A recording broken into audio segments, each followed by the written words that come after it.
ముందుగా దేవదేవునికి వందనాలండి. అవకాశం ఇచ్చిన దైవజనుల వందనాలు. కూడి ఉన్న మీ అందరికీ కూడా ప్రతి ఒక్కరికి నా వందనాలు చెల్లిస్తున్నాను. వందనాలు. ముందుగా వాక్యంలోకి వెళ్ళే ముందు చిన్న ప్రార్థన చేసుకుని వాక్యంలోకి వెళ్దామండి. ప్రార్థన ఏకీభవించండి. మహాగణుడు మహోన్నతుడు తండ్రి ప్రభావ మీకు వందనాలు స్తోత్రాలు చెల్లిస్తున్నాం ప్రభావ తండ్రి. అయ్యా గడిచిన కాలం నుంచి ఇప్పటి వరకు కాచి భద్రపరిచినందుకు మీకు వందనాలు స్తోత్రములు చెల్లిస్తున్నాం ప్రభావ తండ్రి. అయ్యా ఆరాధన అంతట్లోనూ ప్రభావ తండ్రి మీ నామానికి మహిమకరంగా జరిగించినందుకు మీకు వందనాలు చెల్లిస్తున్నాం ప్రభావ తండ్రి. అయ్యా ఈ వాక్య సందేశంలోనూ ప్రభావ తండ్రి తర్వాత జరగబోయే వాక్య సందేశంలో కూడా ప్రభావ మీరే తోడు నీడగా ఉండి తండ్రి మా నోటికి బోరగా ఉండి దేవ తండ్రి ఎవరికి ఎటువంటి ఆహారం కావాలో దేవ తండ్రి ఆధ్యాత్మిక ఆహారాన్ని వారికి దయచేయండి ప్రభావ తండ్రి. ఈ వాక్యాన్ని ప్రభావ తండ్రి మా హృదయాల మీద భద్రపరుచుకునే విధంగా తండ్రి ప్రతి ఒక్కరికి మంచి జ్ఞానం దయచేయమని నజరేయుడైన యేసుక్రీస్తు వారి పరిశుద్ధ నామంలో అడిగి వేడుకొని ప్రార్థిస్తున్నాం పరమ తండ్రి. అందరూ బాగున్నారండి? అయితే గత సోమవారం మేము ఆకివీడి దగ్గర పెదకాపురం మా అత్తవారింటికి వెళ్ళామండి. వెళ్ళి వచ్చిన తర్వాత ఒక దిక్కున ప్రార్థన చేసి వచ్చాము ఆయనకి. నేను అన్నయ్య గారు వెళ్ళాము. వెళ్ళి ప్రార్థన చేసి వచ్చిన తర్వాత అక్కడ నుంచి నాకు బాడీ పెయిన్స్ రావడం మొదలైంది. అయితే ఇంటికి వచ్చిన తర్వాత మంచం మీద నుంచి కిందకి కాలు పెట్టి నడవలేని పరిస్థితి.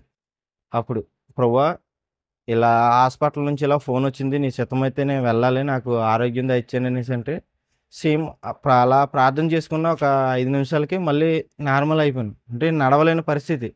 కానీ ప్రార్థన చేసిన వెంటనే దేవుడు నాకు స్వస్థత దయచేశాడు. ఇక్కడ నుంచి ఏలూరు ఆశ్రమ హాస్పిటల్కి వెళ్ళడం జరిగింది. ప్రయాణం అంతట్లో కూడా దేవుడు తోడుగా ఉండి నడిపించారు. అందుని బట్టి దేవునికి స్తోత్రం అండి. ఈరోజు వాక్యం ఏంటంటే ప్రకటన గ్రంథం 3వ అధ్యాయం 20వ వచనం. ప్రకటన గ్రంథం 3వ అధ్యాయం 20వ వచనం. ఇదిగో నేను తలుపు నొద్ద నిల్చుండి తట్టుచున్నాను. ఎవడైనను నా స్వరము విని తలుపు తీసిన ఎడల నేను అతని యొద్దకు వచ్చి అతనితో నేనును నాతో కూడా అతడును భోజనము చేయుదుము. సరిపోతుందమ్మా. దేవునికి స్తోత్రం. హల్లెలూయా. ఆయన ఎక్కడి నుండి తలుపు కొడుతున్నారండి? తలుపు నొద్ద నుండి తలుపు కొడుతున్నారు. ఇంతకీ ఆ తలుపు ఏ తలుపు? అది ఇంటి తలుపా? గేటు తలుపా? మన హృదయం అనే తలుపు కొడుతున్నారు. ఎందుకు కొడుతున్నారు ఆయన? మన హృదయంలోకి రావడానికి ఆయన మన హృదయం అనే తలుపు తడుతున్నారు. మన హృదయం అనే తలుపు తట్టిన తర్వాత మనం తలుపు తీయాలనేసి అంటే మనం ఏ విధంగా ఉండాలి? ఆయన్ని ఎలా ఆరాధించాలి? ద్వితీయోపదేశకాండం 6వ అధ్యాయం 5వ వచనం.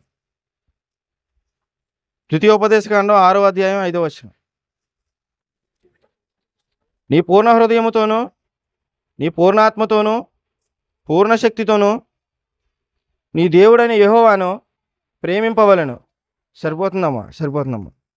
నీ పూర్ణ హృదయముతోనూ పూర్ణ ఆత్మతోనూ పూర్ణ శక్తితోనూ నీ దేవుడైన యెహోవాను ప్రేమింపవలెను. ఏంటండి? ప్రేమింపవలెను. ఎవరిని ప్రేమించాలి? దేవుణ్ణి ప్రేమించాలి. ఏ దేవుని ప్రేమించాలి? ఎవరిని ప్రేమించాలండి? యేసుక్రీస్తు వారిని ప్రేమించాలి. ఎవరిని? యేసుక్రీస్తు వారిని. మనల్ని ఈ భూమి మీద రావడానికి మనల్ని ఎవరు తయారు చేశారు? తల్లిదండ్రులు తయారు చేశారా? ఎవరు తయారు చేశారండి మనల్ని? మన యేసయ్య మనల్ని తయారు చేశారు. ఆయన చేతులతోటి మనల్ని తయారు చేసి మన తల్లి గర్భంన మనల్ని ఉంచారు. కానీ మనం ఏం చేస్తామంటే, నువ్వు కనలేదు నన్ను, మీ ఇంట్లో పుట్టపోయినా బాగున్నాను, వేరే ఇంట్లో పుట్టినా బాగున్నా అనేసి మనం అనుకుంటాం. కానీ చిన్న చిన్న కష్టాలు, చిన్న చిన్న శోధనలు వస్తాయి. ఆ శోధనల వల్ల ఏం చేస్తామంటే మన మనసు దేవునికి పూర్తిగా ఇవ్వలేము. ఏంటండి? పూర్తిగా ఇవ్వం మనం. కానీ మనం ఆ శోధనకే మనం కృంగిపోతున్నాం. కానీ మనం ఆ శోధనకి మనం కృంగిపోకూడదు. ఎల్లప్పుడూ కూడా దేవుణ్ణి ఆరాధించేవారుగా మనం ఉండాలి. దేవుని ప్రేమించే విధంగా ఉండాలి. కానీ మనం ఏం చేస్తామంటే లోకంలో ఉన్న వాటిని ప్రేమిస్తూ ఉంటాం.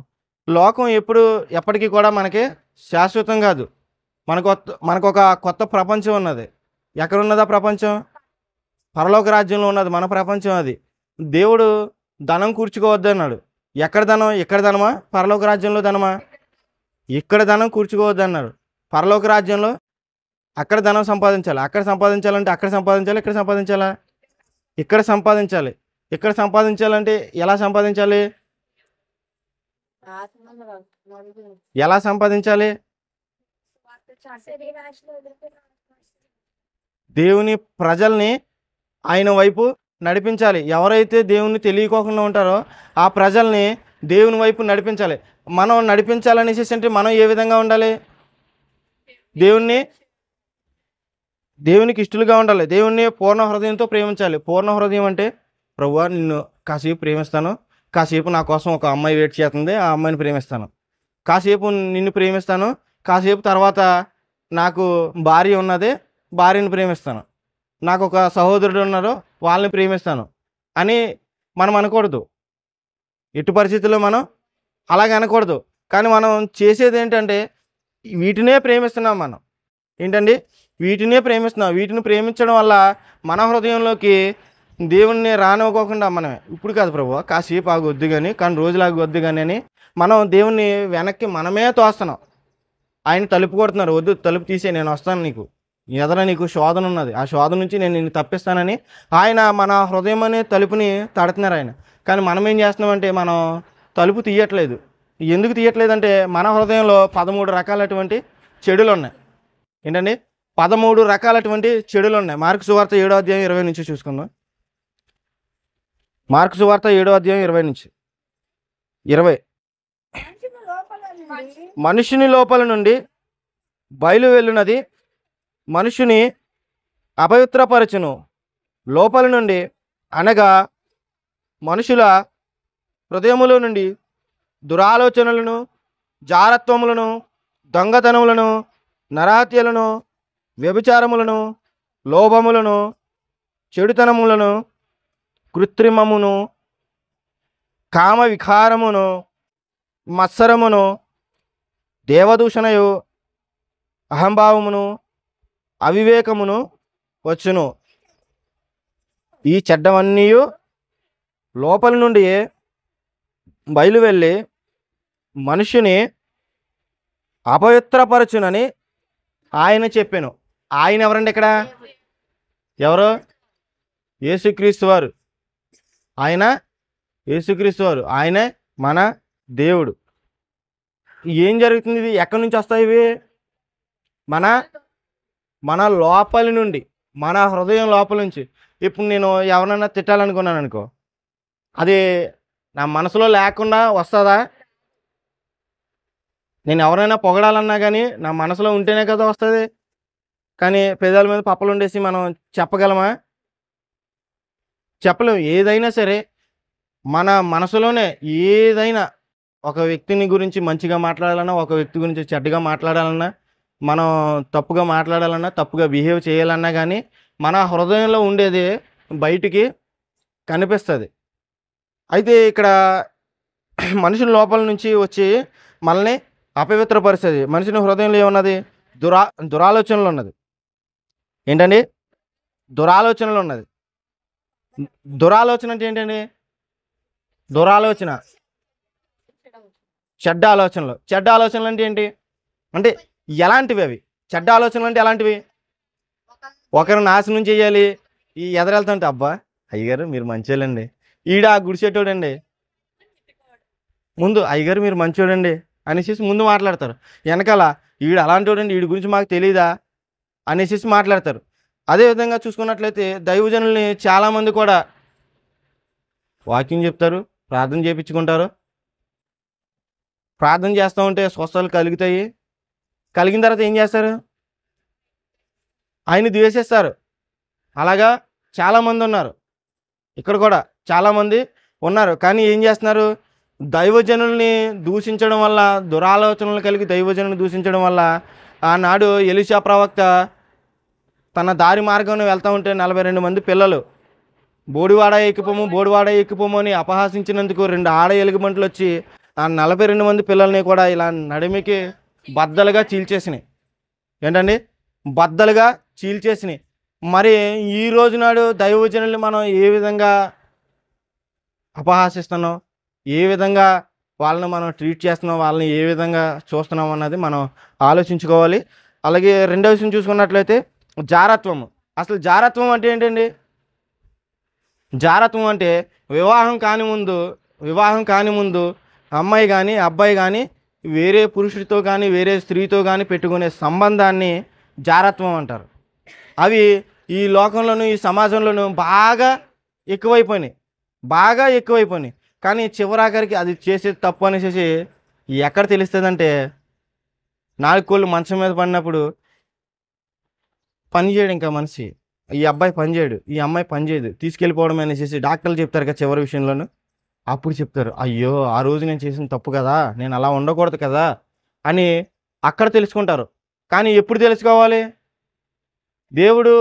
దేవుడి వివాహం అనే ఒక బంధాన్ని దేవుడు ఏర్పాటు చేశాడు. కానీ జనులు అలాంటిది ఏమీ చూడట్లేదు. వివాహానికి కాని ముందే జారత్వం చేస్తున్నారు. కానీ ఆ విధంగా ఉండకూడదు. ఆ విధంగా ఉంటే దేవుని మన హృదయంలోకి ఆయన్ని మనం ఆహ్వానించలేం. అదేవిధంగా మూడోది చూసుకున్నట్లయితే దొంగతనం చేయొచ్చా చేయకూడదా? దొంగతనం చేయకూడదు. కానీ బయట ఏం చెప్తారంటే, చిన్నపిల్లలు ఏదన్నా ఒక పెన్సిల్ ఎవరి దగ్గర నుంచి అన్నా పెన్సిల్ కానీ ఒక రూపాయి కానీ తండ్రి జేబులో నుంచి కానీ ఒక 5 రూపాయలు 10 రూపాయలు తీసుకున్నారనుకో, తెలియకుండా తీసుకుంటారు. తీసుకునేది ఏమంటారు? దొంగతనమే అది. తల్లికి తండ్రికి తెలియకుండా తీసుకునేది దొంగతనమే. కానీ ఏం చేస్తారంటే, తండ్రి జేబులో తీసుకొచ్చి తల్లికిస్తే, అమ్మ నా కొడుకోయ్, ముద్దులు కొడుకోయ్, బాగా తెచ్చిపెట్టేసావు డబ్బులు, నేను దాతనే, పప్పులు తర్వాత కొనుక్కుంది కానీ అనేసి చెప్తారు తప్ప, ఆ చిన్నప్పుడు చేసేది తప్పురా అనేసి ఒకటేస్తే అప్పుడు లైన్ అవుతాడు. లేదంటే పెద్ద అయిన తర్వాత లైన్లు ఉంటాయి కదా, లైన్లో నుంచి ఉంటారు. ఎక్కడ? పోలీస్ స్టేషన్లో లైన్లో నుంచి ఫోటోలు తీపించుకుంటారు. తర్వాత చిన్నప్పుడు లైన్లో పెడితే పెద్ద అయినప్పుడు పోలీస్ స్టేషన్లో తల్లిదండ్రులను పిల్లలు కూడా లైన్లోనూ నిలబడరు. పోలీస్ స్టేషన్ దగ్గర లైన్లో నిలబడరు. కానీ చిన్నప్పుడు లైన్లో పెట్టాలి. నా బాబే, నా కొడుకే, మంచి పని చేసావు బాబు అని మెల్ల మీద ఎక్కించుకోకూడదు. చిన్న చిన్న దొంగతనాలు, చిన్న చిన్న అబద్ధాలు, వీటికి కూడా మనం ఆయన మెల్ల మీద ఎక్కించుకుంటే తర్వాత తల్లిదండ్రులు మెల్ల ఉంచేస్తాడు. ఏంటండి? తల్లిదండ్రుల మెడలు ఉంచే బిడ్డగా ఎదుగుతాడు. ఆ విధంగా మనం బిడ్డలను పెంచకూడదు.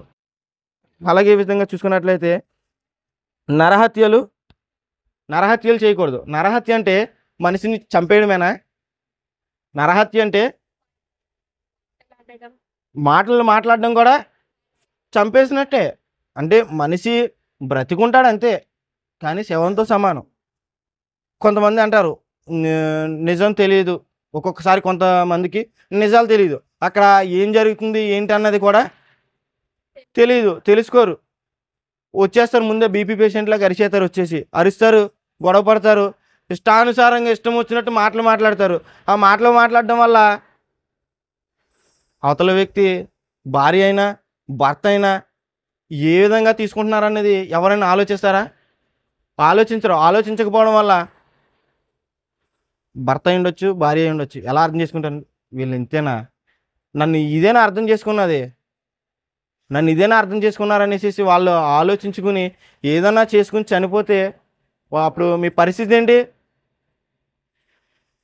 ఏంటి? మీకు మూలస్తంభం ఎవరు? ఇంట్లో ఉన్న వాళ్ళు మూలస్తంభాలు ఎవరు? యజమానులు వాళ్ళే. అది వాళ్ళని అర్థం చేసుకోకుండా మనం మన ఇష్టానుసారంగా వచ్చిన మాటలు మాట్లాడతాం. కానీ ఏం చేస్తాం? ఆ మాటల వల్ల వాళ్ళ హృదయం గాయపడుతుంది. గాయపడిన తర్వాత కోపం వస్తుంది. కోపం వచ్చినప్పుడు ఇంకా నేను వేస్ట్, వీళ్ళు ఎవరు నన్ను నమ్మట్లేదు అనేసి ఎక్కడికన్నా వెళ్ళి ఏదన్నా చేసుకుని చనిపోతే బిడ్డలకి తండ్రి ఉండరు, తల్లి ఉండదు, వాళ్ళు అనాథలుగా మిగులుతారు. కానీ మనం ఏం చేస్తామంటే ఎదుటి వారిని కావాలని మాట్లాడతాం. మనిషిని వెళ్ళి కత్తితో నరికే అవసరం లేదు, యాక్సిడెంట్ చేసి చంపే అవసరం లేదు, లారీ కింద గెంటే అవసరం లేదు, గోదావరిలోంచి గెంటే అవసరం లేదు. ఒక మాట చాలు చంపేయడానికి. కానీ మనిషిని నిలబడతారు అంతే. కానీ అది శవం. ఏంటండి? శవం అది. కానీ మనం ఏం చేస్తామంటే ఎప్పుడు కూడా మనుషుల్ని చంపకూడదు, చంపే విధంగా మనం మాట్లాడకూడదు. చంపకూడదంటే మనిషిని చంపేయడమే నరహత్య అవ్వదు. వచ్చే మాట కూడా సూటిగా మాట్లాడాలి. ఆ మాట ఏం మాట్లాడుతున్నాం అన్నది మనం తెలుసుకుని ప్రభువు ఇచ్చిన జ్ఞానంతో మాట్లాడే విధంగా మనం ఉండాలి. సాతాను ఇచ్చే జ్ఞానం, ఈ లోక సంబంధంగా వచ్చే జ్ఞానాన్ని మనం ప్రదర్శించకూడదు. అదేవిధంగా తర్వాత చూసుకున్నట్లయితే వ్యభిచారం అంటే ఏంటండి? వ్యభిచారం అంటే ఏంటి? వివాహం అయిన తర్వాత భార్య కానీ భర్త కానీ ఇతరులతో, వేరే పెళ్ళి కానీ అబ్బాయిలతో కానీ, పెళ్ళైన అమ్మాయిలతో కానీ, పెళ్ళైన ఆడవాళ్ళతో కానీ, పెళ్ళైన పురుషులతో కానీ పెట్టుకునే సంబంధాలే వ్యభిచారం. దేవుడు వ్యభిచారాన్ని దగ్గరికి తీసుకుంటారు ఇలాగా, వ్యభిచారం చేస్తే ఏం చేస్తాడు ఆయన? ఏం చేస్తాడండి? ఉమ్మూసికి ఇంటేస్తాడు అలాగా. ఏంటండి? ఉమ్ము వస్తాననేసి చెప్తున్నాడు. ప్రకటన గ్రంథం 3:15 ఉంటుంది. అంటే అండి వ్యభిచారం చేయకూడదు. ఎందుకంటే దేవుడు ఆదాము ఉన్నాడు. ఆదాము ఒంటరిగా ఉంటున్నాడు కాబట్టి సాటి అయిన సహాయము సహవాసం కావాలనేసి ఆదాముకి దేవుడు అవ్వాని సృష్టించాడు. కానీ జనాలు ఏం చేస్తున్నారు? వేరే చేతులు పట్టుకుంటున్నారు.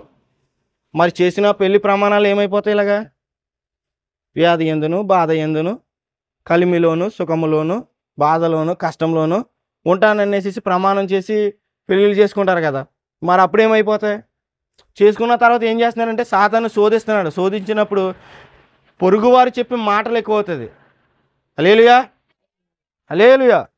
ఆ పొరుగువారు చెప్పే మాటల వల్ల ఏం చేస్తామంటే దానికి లోబడిపోతారు. ఏంటండి? జనాలు దానికి లోబడిపోతారు. ఆ వ్యభిచారం చేస్తే దేవునికి ఇష్టలై ఉండి దేవుణ్ణి మనస్ఫూర్తిగా ఆరాధించడానికి ఉండదు. ఎందుకంటే ఆల్రెడీ విగ్రహం ఉంటుంది కాబట్టి. ఎక్కడ? ఇక్కడ ఇక్కడ విగ్రహం ఉంటుంది. ఎవరు? లోకానుసారంగా ఉంటే విగ్రహం ఉంటుంది. కానీ దేవుడు ఏం చెప్తున్నారు? విగ్రహారాధన చేయకూడదు అనేసి దేవుని వాక్యం సెలవిస్తుంది. అదేవిధంగా చూసుకున్నట్లయితే లోభములు, చెడుతనములు, కృత్రిమమును, కామ వికారమును, మత్సరమును, దేవదోషణయు, అహంభావమును, అవివేకమును వచ్చును. చెడుతనం అంటే ఏంటండి?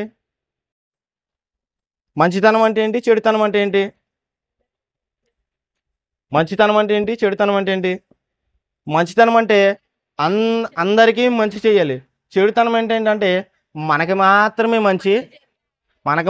మంచి, ఈ ఎవడలా సత్తే నాకు ఎందుకులే, నేను ఉంటే చాలు, నా కడుపు నిండితే చాలు, నేను బ్రతుకుంటే చాలు. అది మంచిదా? దేవుడు ఏం చెప్తున్నాడు? ప్రేమించమంటున్నాడు. ప్రేమించిన ప్రేమను నలుగురికి పంచమంటున్నారు. ఏ ప్రేమ పంచుతున్నావు? లోకానుసారమైనటువంటి ప్రేమ పంచుతున్నావు. కానీ ఆ విధంగా ఉండకూడదు. ఆ విధంగా ఉంటే మన హృదయంలోకి దేవుడు వస్తాడా? ఎవరు వస్తారు? 2 కొమ్ములు వేసుకున్నాడు పరిగెట్టుకు వచ్చేస్తాడు ముందు. అదేవిధంగా చూసుకున్నట్లయితే దేవదోషణ, అహంభావమును, అవివేకమును. దేవదోషణ అంటే ఏంటండి? దేవదోషణ అంటే దేవుణ్ణి దూషించడం. మనకి ఏదైనా చిన్న కష్టం కానీ చిన్న శ్రమ కానీ వచ్చినప్పుడు ఏం చేస్తామంటే దేవుణ్ణి దేవుడు లేడు, ఏమీ లేడు అనుకుంటాం. ఏమంటాం? దేవుడు లేడు, దేవుడు ఉంటే నన్ను ఎందుకు చూడ్డు? చూస్తాడు నన్ను చూసి ఆయన నా కోసం వచ్చి నాకు సహాయం చేస్తాడు అని ఆలోచిస్తారు. ఇప్పుడు ఆయన బోయజ్ గారు ఉన్నారు. బోయజ్ గారికి అనారోగ్యం వచ్చింది. ఆయన ఏం చేశారు? నేను ప్రభువుని నమ్ముకుంటున్నాను కదా, నాకు ఆయనే వచ్చి ట్రీట్మెంట్ చేస్తాడు, ఆయనే వచ్చి నాకు బిల్లలు వేస్తారు అనేసి ఆయన ఉన్నారా? వెళ్ళారు. ఆయన వెళ్ళారు, టెస్ట్ చేయించుకున్నారు, ఇచ్చారు, బిల్లలు ఇచ్చారు. ప్రభువా, నీ నామంలో నేను బిల్లలు వేసుకుంటున్నాను, నీ చిత్తమైతే నన్ను స్వస్థపరచండి, నాకు మంచి ఆరోగ్యం దయచేయండి అన్నారు. అది ఆయన విశ్వసించారు, నమ్మారు, దేవుణ్ణి అడిగారు, ప్రార్థించారు, వెంటనే స్వస్థత కలిగింది. కానీ మనం ఏం చేస్తున్నాం? వచ్చిన చిన్నదానికి కూడా మనం దేవుణ్ణి దూషిస్తున్నాం. ఆ దేవుడు లేడని ఎవరు అనుకుంటారంటే బుద్ధిహీనులు అనుకుంటారు. కీర్తనలు 14:1 ఉంటుంది. అది తర్వాత చూసుకోండి, ఇప్పుడు వద్దు. అదేవిధంగా చివరిగా చూసుకున్నట్లయితే అవివేకం వస్తుంది. ఏంటండి? అవివేకం అంటే ఏంటి? అసలు వివేకం అంటే ఏంటి? వివేకం అంటే ఏంటి?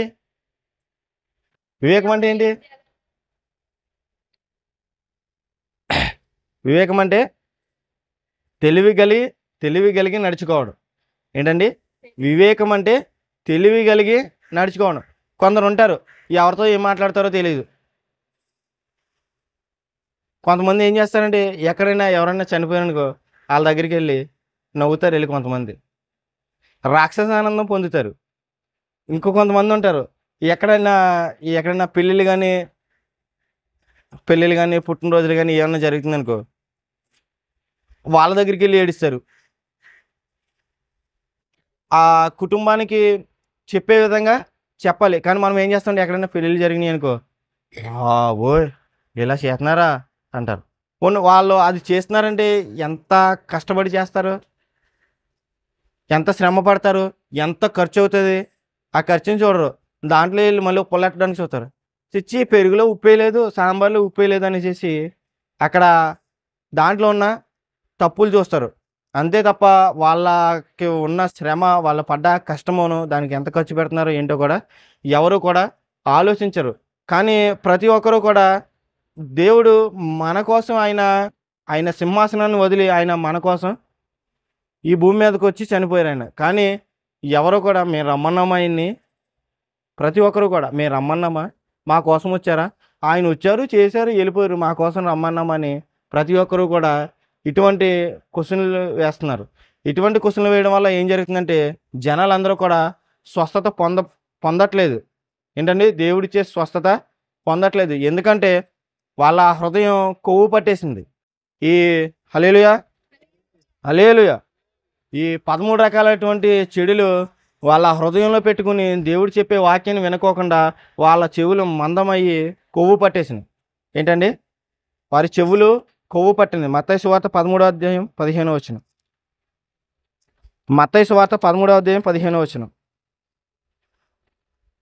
ఈ ప్రజలు కనులారా చూచి చెవులారా విని హృదయంతో గ్రహించి మనసు త్రిప్పుకొని నా వలన స్వస్థత పొందకుండానట్లు వారి హృదయం క్రొవ్వినది, వారి చెవులు వినుటకు మందములైనవి, వారు తమ కన్నులు మూసుకొని ఉన్నారు గనుక మీరు వినుట మట్టుకు విందురు గాని గ్రహింపరు, చూచుట మట్టుకు చూతురు గాని ఎంత మాత్రమును తెలుసుకొనరు. సరిపోతుందమ్మా.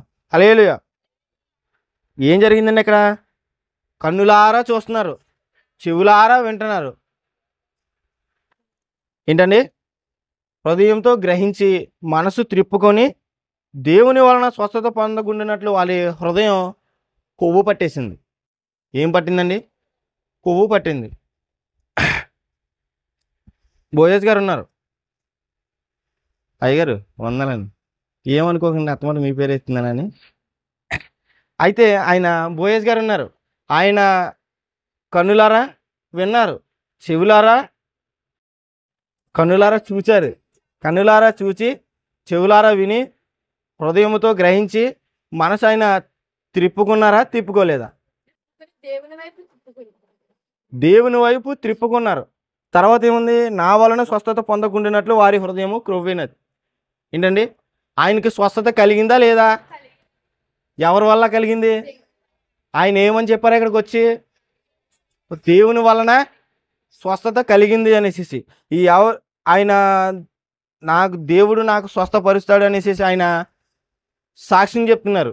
అంటే ఆయన దేవుని వాక్యాన్ని విన్నారా? మనసుతో గ్రహించుకున్నారా? కన్నులారా చూచారా? స్వస్థత పొందుకున్నారు కదా. కానీ జనాలు ఏం చేస్తున్నారంటే కన్నులారా చూస్తున్నారు, చెవులారా వింటున్నారు, మనసుతోటి హృదయంతో గ్రహించుకుంటున్నారు. కానీ మనసు దేవుని వైపు కాకుండా వేరే వైపు, వేరే విగ్రహాల వైపు, వేరే మనుషుల వైపు, వేరే క్రియల వైపు కూడా వారి మనసు త్రిప్పుకుంటున్నారు. ఆ త్రిప్పుకోవడం వల్ల వచ్చిన అనారోగ్యం కానీ, అస్వస్థత కానీ, బలహీనత కానీ వాటి నుంచి స్వస్థత పొందలేకపోతున్నారు. మరి ఇది ఎప్పటి వరకు ఉంటుంది అనేసి అంటే దేవుని వాక్యం సెలవిస్తుంది. యెషయా గ్రంథం 6వ అధ్యాయం 9 నుంచి 10 వచనాలు. యెషయా గ్రంథం 6వ అధ్యాయం 9 నుంచి 10 వచనాలు. ఆయన నీవు పోయి ఈ జనులతో ఇట్లనము, మీరు నిత్యము వినుచుందురు గాని గ్రహింపగుందరు, నిత్యము చూచుచుందురు గాని తెలుసుకొనకుందురు. వారు కన్నులతో చూచి చెవులతో విని హృదయముతో గ్రహించి మనసు మార్చుకొని స్వస్థత పొందకపోవునట్లు ఈ జనుల హృదయము క్రొవ్వు చేసి ఉంచమని చెప్పు. తర్వాత కూడా చదువమ్మ. ప్రభువా, ఎన్నాళ్ళ వరకని నేను అడుగుగా ఆయన నివాసులు లేక పట్టణములను, మనుషులు లేక ఇండ్లను పాడగు వరకును దేశం బొత్తిగా బీడగు వరకును యెహోవా మనుషులను దూరముగా చేసుకొని పోయినందున దేశములో నిర్జనమైన స్థలములు విస్తారమగు వరకును అలాగున జరుగును. హల్లెలూయా. ఎల్లప్పుడూ వింటారు, నిత్యం నిత్యం వినిచిందురు కానీ గ్రహింపకుందురు, నిత్యము చూస్తారు కానీ తెలుసుకొనరు. యేసుక్రీస్తు వారి నామంలో స్వస్థతలు కలుగుతాయా కలగవండి? విడుదల కలుగుతుందా కలగదా? రక్షణ వస్తుందా రాదా? నిత్య జీవం వస్తుందా రాదా? ఆయన నమ్మితే నిత్య జీవం ఇస్తాడా ఇవ్వరా? ఆయన నమ్మితే పరలోక రాజ్యం తీసుకెళ్తారా తీసుకెళ్ళరా? ఇవన్నీ జనాలందరికీ తెలుసు, ఇవన్నీ అందరికీ తెలుసు. కానీ ఏం చేస్తున్నారంటే విని వదిలేస్తున్నారు. విన్నప్పుడు ఏం చేస్తున్నారంటే మా కోసమే చెప్తున్నారు అంటారు. బయటికి వెళ్ళిన తర్వాత ఎవరి కోసమో చెప్పుకున్నారులే, ఆయనకి పని పాటలే చెప్పుకుంటారో, మా పని మేము కానిచ్చుకుంటాం అనేసి ఆలోచిస్తారు. ఎప్పటి వరకు ఉంటారు వీళ్ళందరూ? హల్లెలూయా. నివాసులు లేక పట్టణములను, మనుషులు లేక ఇండ్లను పాడగు వరకును, దేశము బొత్తిగా బీడగు వరకును. నివాసులు లేక పట్టణములు అంటే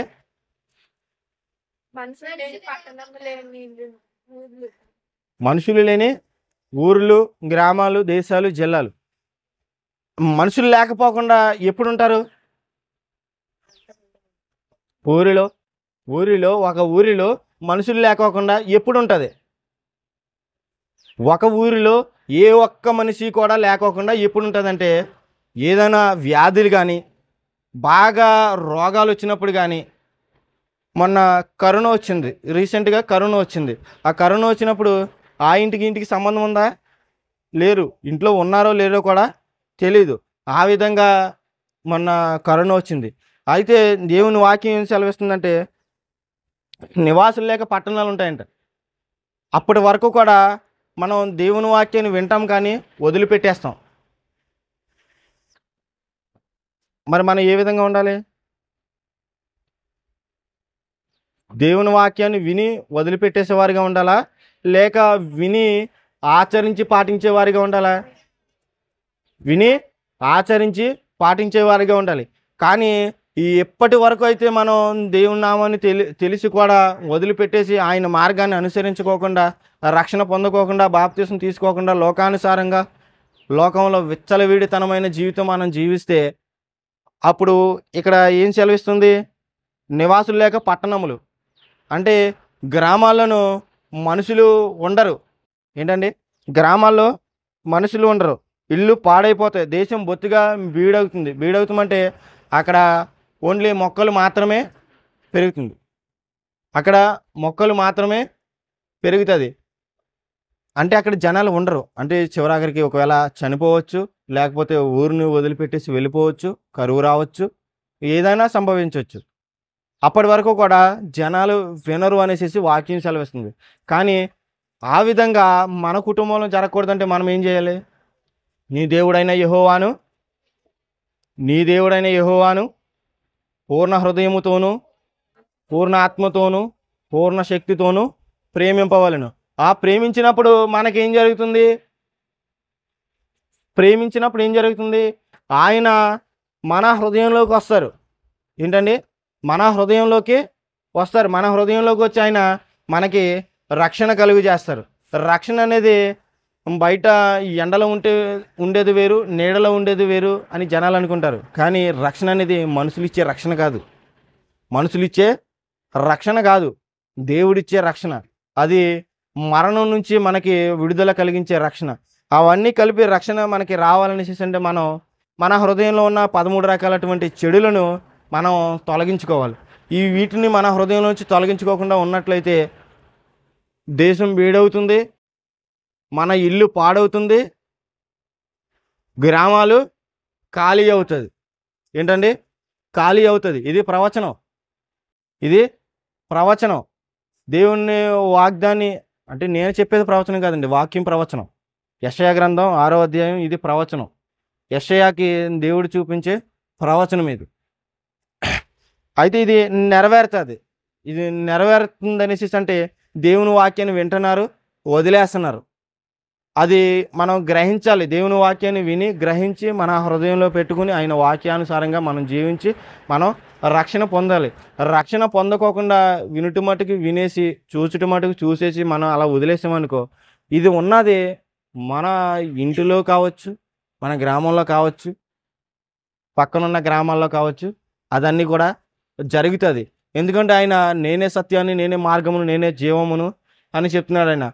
మార్గం పరలోక రాజ్యానికి వెళ్ళాలంటే మార్గం ఆయన తప్ప ఏ ఒక్కరు కూడా లేరు.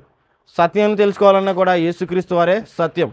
మనం చనిపోయిన తర్వాత ఈ లోకం పరంగా మనం చనిపోయిన తర్వాత మళ్ళీ మనం తిరిగి లేవాలంటే మనకి నిత్య జీవాన్ని ఇచ్చేది కూడా యేసుక్రీస్తు వారే. ఆ విధంగా మనం నిత్య జీవానికి వెళ్ళాలంటే మనం మన హృదయంలోకి యేసుక్రీస్తు వారిని ఆహ్వానించే విధంగా మనం ఉండాలి. యేసుక్రీస్తు వారిని మేము ఆహ్వానించాం కదా, మేము పరలోక రాజ్యానికి వెళ్ళిపోతాం కదా అంటే వెళ్ళిపోవడానికి అవ్వదు. చనిపోయేంత వరకు కూడా నమ్మకంగా వాక్యాన్ని అనుసరించి వాక్యానుసారంగా మాత్రమే మన బ్రతుకులు కట్టుకోవాలి. మన బ్రతుకులు కట్టాలి. మన ఇరుగు పొరుగు వారికి కూడా చెప్పే విధంగా మనం ఉండాలి. మనం ఉండాలనేసి అంటే మన హృదయంలోకి యేసుక్రీస్తు వారిని ఆహ్వానించాలి. ఈ వాక్యం మన వెనుకల్లో దేవుడు దీవించి ఆశీర్వదించి ఫలింపజేయను గాక. ఆమేన్.